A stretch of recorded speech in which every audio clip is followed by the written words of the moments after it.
Like, I don't question what people send me. They're just whatever. There's just lots of stuff here. Anyway, the Mizkif lawsuit. So for anyone who's like entirely out of the loop, I don't know if this video is going to go into some of the background. Basically, Mizkif was dating another streamer, Emiru. There was an abusive relationship. Mizkif is hyper obsessed with his viewer count. He would like crash out all the time on stream, and everyone assumed it was a bit. Now that people know how he acted in private, no longer is it a bit. Emiru did a video did a stream saying all of the stuff that happened during their relationship. She's part of the lawsuit, and Asmon has been reacting to clips of Mizkif crashing out on stream. And is also part of the lawsuit for this is a defamation lawsuit. Yes. Anyway, let's have a look. Mizkif's lawsuit is hilariously bad. Today we're breaking it down on the legal mindset. We teach you to be your own judge. Of course, I'm Andrew Esquire, American attorney in America, and we're going to break this down. American attorney in America? Where else would an American attorney be? Thank you guys for being patient with me. I've been doing some traveling. I'm back in the States for a little bit, and I'm very excited to be coming back. Oh, traveling. He was probably, I don't know, but he was probably in South Korea for Johnny Somali. Topic, something I predicted in my last review of the Mizkif versus Emiru kind of drama, which was drama then, but American it's legal now. There's a lawsuit Fair enough. now, and this is something that is absolutely going to blow back on Mizkif, and we're going to get into that today. Of course, I've got a PowerPoint as we get into this fast facts version. If you like the fast facts, if you like this format, make sure to like the video, leave a comment, let me know you love the fast facts, and let me know you're glad that I'm back. So this is Mizkif versus effectively everyone. I'm not subbed on this channel. There we go. Now it's subbed. Now, I know not everyone on the internet is named in this, but all the big players are in this. And we're going to go over the parties first so you guys understand the background for this lawsuit and what's going on here today. Cool. So He's gonna go into obviously, a couple disclaimers up front. This is something that I wanted to break down. First of all, this is a public court document. I know that there's an unredacted version. Anybody can go out there and find the unredacted version with I know that there's the so people have been sharing around two versions of it. One with all of the names unredacted and one with them. Because it's a legal court document, so it has everyone's full names on it. You know, everyone knows the streamer's full names anyway. It's not a secret, but I guess he doesn't want to share those around. All the names, everything else. I have chosen to take selections for the fast facts and to redact them. However, once again, all this stuff is now public. One thing about a lawsuit is it all becomes public. Everything becomes public, which is why things are going to be very, very interesting. One fun fact was I don't believe Mizkif is using his legal name or real name. I believe he's using a previous name because I've seen other lawsuits where Yeah, I did see that. People were saying that he was using like a fake name. I don't know. Somali case taking frustrating a long time. I really do want him to get sentenced already.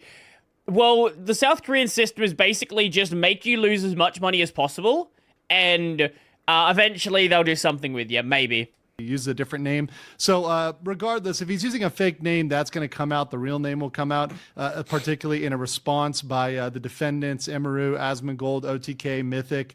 That's going to come out. One of the big thing is I am obviously represented by Mythic, but I do not represent or speak for Mythic. I'm not their lawyer. I'm not their representative. I don't speak for Asmongold, Emiru, anybody else, OTK. I'm speaking for myself. And one of the things that I do appreciate, and I want to give a little bit of thanks to Mythic on this, is I actually had this conversation with them before I ended up signing with them, saying, hey, look, if anything comes out involving a lawsuit, I'm going to cover it. Now, I'm going to do it, as I always do, neutrally, based on the facts, based on the law, telling you the way it is or the way it isn't. And that's just the way it's going to be for me. And that's always how it's going to be for me. But they did not put any caps or restraints on what I said or how I speak, particularly as it involves the facts of the law. So I'm not representing anybody. and just throwing it out there. The last thing is, I am going to make some bold statements here. I do say his lawsuit is hilariously bad, but court cases are always unpredictable. You never know what's going to happen. Even if there's a 99% chance that he loses, hey, there's a 1% chance out there. Judges can be crazy. Things can be crazy. Things can happen in unexpected. That's the one thing he hopes for. The judge is a psycho and doesn't understand law. Ways. So just got to throw that out there so that everybody knows that, once again, I'm honest about how things shake up in court. So let's get into it. Who are the parties? Obviously, Mizkif here. Oh my gosh, this guy, what a clown. So he is claiming all sorts of damages here in terms of reputational harm, loss of business goodwill, loss of earnings, future earning potential, emotional distress. There's also stuff with other part of the reason why like people like Asmon are being included is he's mentioned that Mizkif has been viewbotting. And apparently this is part of the reason why he was removed from OTK. So, you know, mental anguish. Oh, mental anguish. Did those plushies hurt your soul, Mizkif? Did those plushies destroy you? I know you got the plushie thing for anyone who doesn't know. Basically, Emaru claimed that Mizkif would be violent and will like punch holes in walls and things like that. He admitted to doing this. Like, there's no question about whether or not he was punching holes in walls.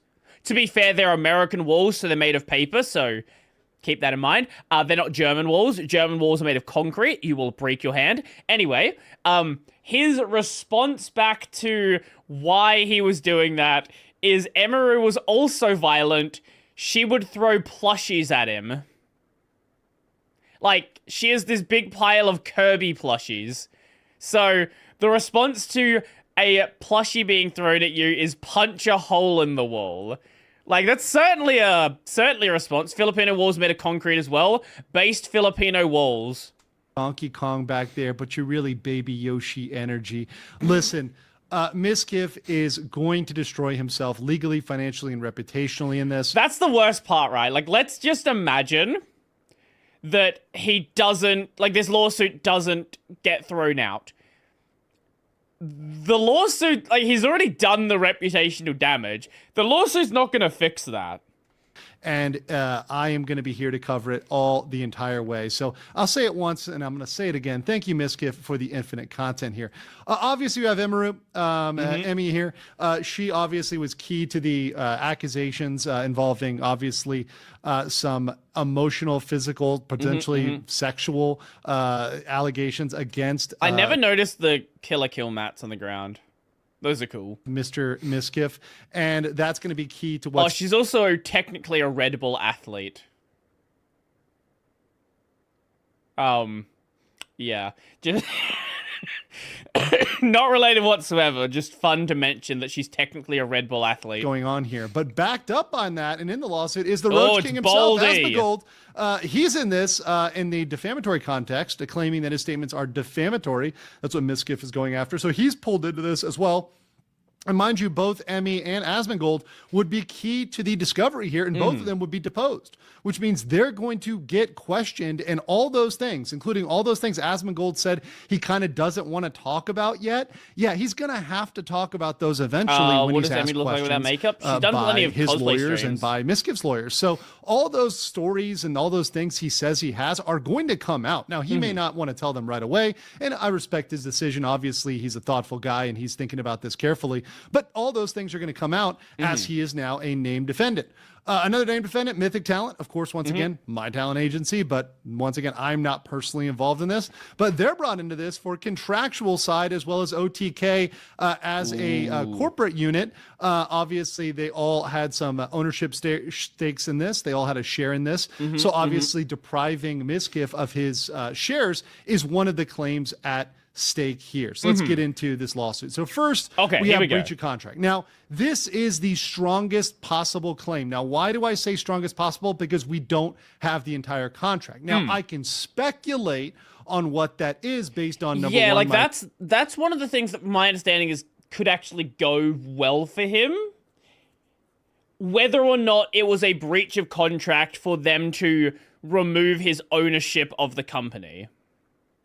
That, like, putting the rest of it aside, like, that's something that probably does need to be answered properly.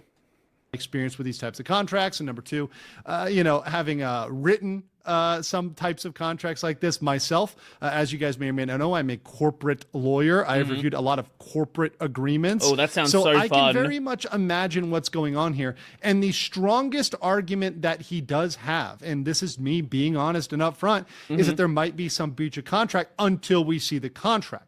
My argument here, in my kind of thoughts for OTK in general, would be release the contract. It's going to come out as part of discovery. It's going to come out as part of this process. So one thing I would want to see, and once again, they can release this privately, publicly, whatever, it's going to come out as part of the lawsuit, is to get this particular agreement. So what is he saying? He's saying that, hey, they ousted him from ownership without breach or default. And now what that is saying is he had no notice. He had no reason to know he was going to be kicked out of OTK. Well, by his own admission and by the filing of the letter, which they previously sent him, in fact, he was on notice. He already had a strike. They could have removed him for just that, but they decided not to. So this, to me, despite being his strongest possible claim, is fundamentally flawed by his own evidence, by the evidence. Your only strong claim. You can't fucking shut up, and it doesn't hold water. He's submitted himself. So saying that he's divested with no breach or notice is, in fact, countered by what he submitted, which we'll look at later. The next count is defamation. Now, this one is one you guys can obviously are familiar with. We've covered a lot of defamation cases on my channel. So he's saying that essentially the two main defendants, which are essentially Emaru and Asmongold, have defamed him with untrue statements, et cetera, and have published these to millions and millions of people. Now, the big... Wait. I just realized. So, you know how he said he was censoring the names? He didn't censor them up here. So he's like, oh, let's not reveal people's last names by censoring them here, but you left them right here. Like, what? Good job, editor. A+. Big problem with defamation. The big problem with defamation is that you're going to need to prove it at the actual malice phase. And actual malice means that they actually had a high standard of malice against you, not just they said something that they were mistaken about, but they knew it was wrong and they had actual malice. That's going to be hard.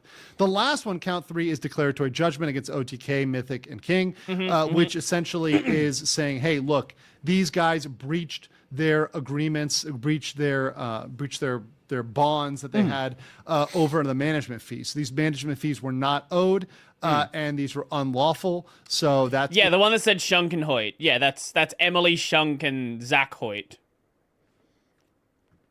A breach there to divest the plaintiff Mizkif of his interest in the company. So those are the three main claims there. So my analysis of those three claims is that the breach of contract is... Shunk is a name, yes.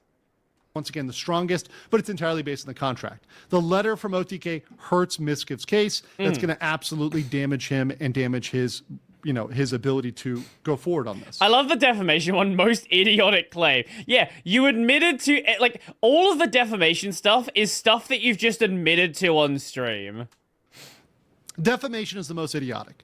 Why is it the most idiotic? Because it opens up discovery. Discovery means every single email, Discord message, WhatsApp, text message, anything, Signal, whatever else is out there, all of that is going to come out against Mizkif. And not only that, but he's opened up all of his finances. So all of his money, everything else is going to be coming out for all the world and God to see, for everybody to say, hey, what's going on with Mizkif? What is wrong here? How much money did he actually lose? And did he lose that money because of these statements? Well, that's going to be really, really hard to prove, to show that, hey, because of these statements, I've lost revenue.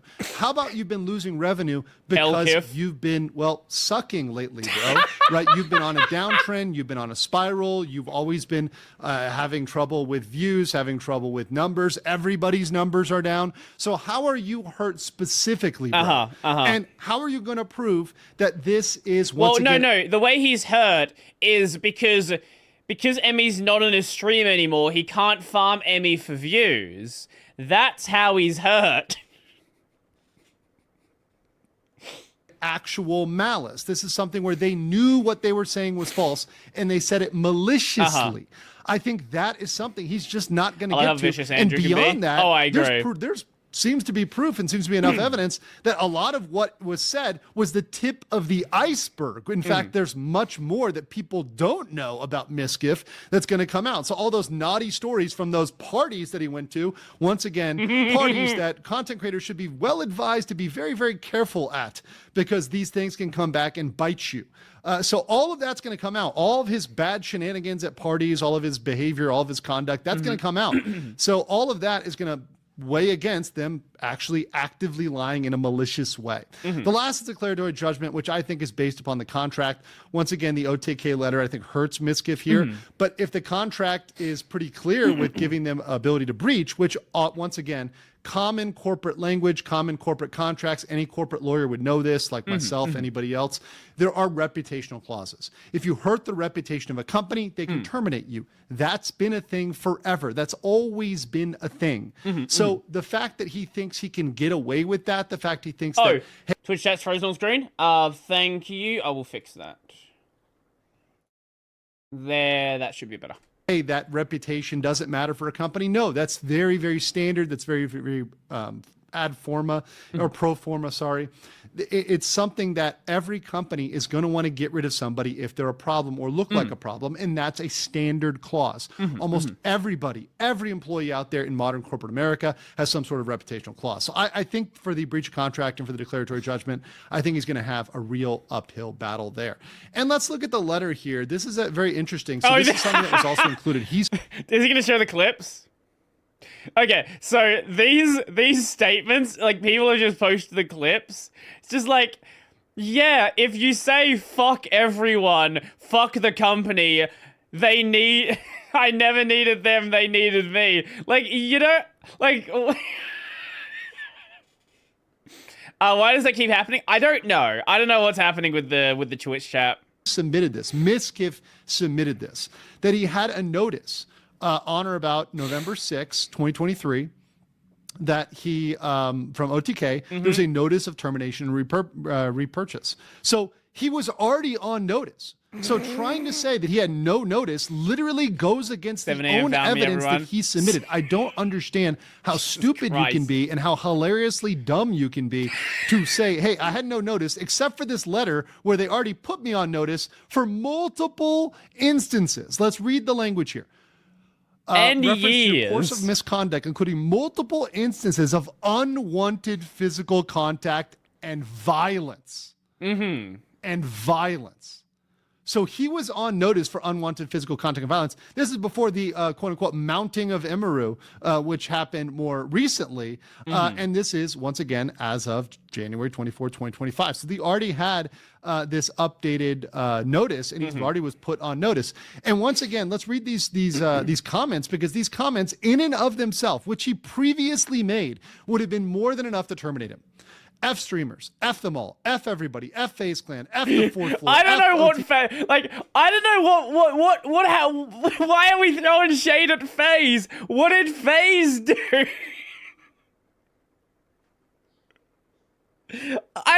What the FaZe has nothing to do with this.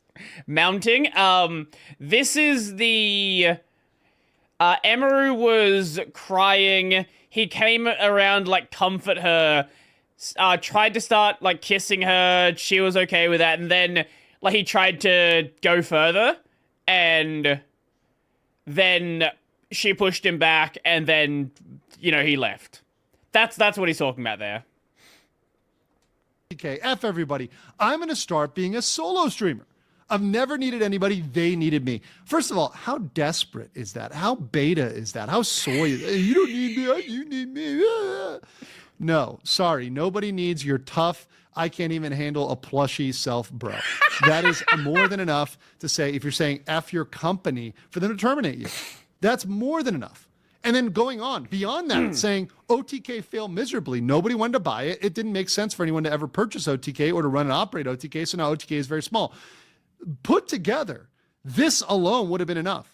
So he's already defeated, I think, a lot of that argument for declaratory and for breach of contract just by his own evidence, which once again, how many brain cells do you have? And lawyers are willing to file a lot of things, even if there's lack of a real strong, reasonable basis. And based on the short form of this lawsuit, it's very short. There's not a long lawsuit. These clips that I've got you on this in this short, fast facts are actually the beef of what's going on here. This is not much, but all of it that we see kind of weighs against Mizkif, which to me, it just boggles the mind. So my conclusion here, and this is something I'll go into more detail on my live. You can get into my live and jump in on that as well. But I think this is going to destroy Mizkif legally, financially, and reputationally. In fact, if he wanted to have a good case, he would have a better case against Gucci Marks for his kind of representation of him in the deep fake, etc. That would have been a better case. But this case okay, yeah. No, I know who this is. Okay, sorry. I was like, who the fuck's Gucci Marks? No, I know exactly who this is. So Gucci Marks, this is a guy who has been making AI songs. So he's done like a number of AI songs about Mizkif. He's done some about Hassan shocking his dog. He's done some about Dan Clancy. Okay. Yes, I do know the name. Asmongold, Emaru, OTK, Mythic, it's not going to do well. But on Mythic and OTK's side, I think they should release the contract in full text. Release the contract, like the Kraken. Just release it. It's going to come out in Discovery anyway, so we might as well get that contract. We might as well see, hey, AI what's songs, the legal yes, basis AI here? songs. Because I guarantee you there's going to be a reasonable basis to terminate him. But the last thing I want to conclude on here is thank you for the infinite content in this gift. This is the Christmas gift come early, the Thanksgiving gift, and I am absolutely grateful for you for that. But guys, I want to know what you think in the comments below, and I'll catch you on the next Well, that was fun. I think the worst part about all of this is, the worst part about all of this is because he's in the lawsuit, Asmon can't farm the lawsuit for content. I'm sure he's pissed about that.